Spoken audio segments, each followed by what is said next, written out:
What do you think has changed the most since your time serving as a hotshot? Anything particular that you're like, whoa, that's different, or we're thinking about this in a new way? Well, Donald Trump is president, and Republicans are in control of our government, which has major implications for federal firefighters.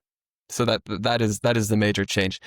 In what way? Like, what is that? What is I just, I think for a lot of people who are not federal employees don't necessarily understand how something like, especially like fighting fires. It's like, yeah, but they're still going to put the fires out. It's like, how does an administration impact, or this administration impact the work of hotshot? Yeah, so this is another really important point, I think, for understanding fires, is how much they're influenced by federal politics. So half of California's land is federal land, and around half of the land west of the Mississippi is federal. So really, the federal government has control over the employment, over forestry, over all of these things that really California doesn't have much control over.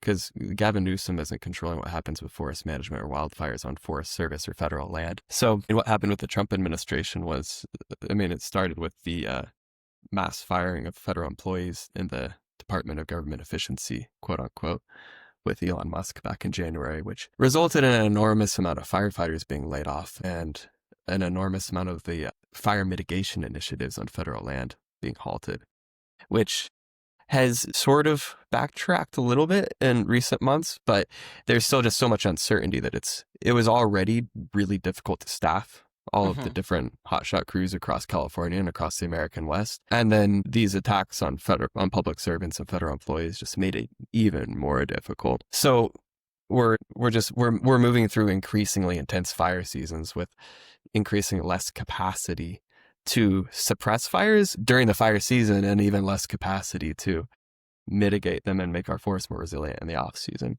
which I know is a little bit bleak. It's all But bleak. It's all bleak. It's just I'm part of the reason I'm asking you is because I think, I, as a human, as an American, am thinking so much about the ways that this administration is impacting all the features of our life, and like that we're able to somehow continue some sort of normalcy, which is like sort of the design of the decline of the country, right? It's like they want us to still go on dates and like read books and have a book podcast.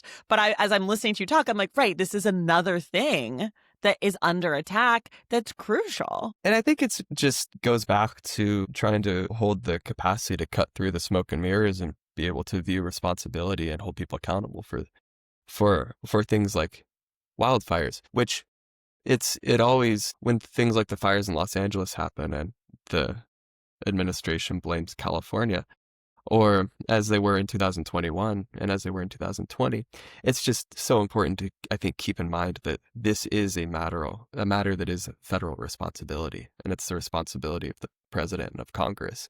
And we just have to keep that in mind if we want to really get any grasp on the issue.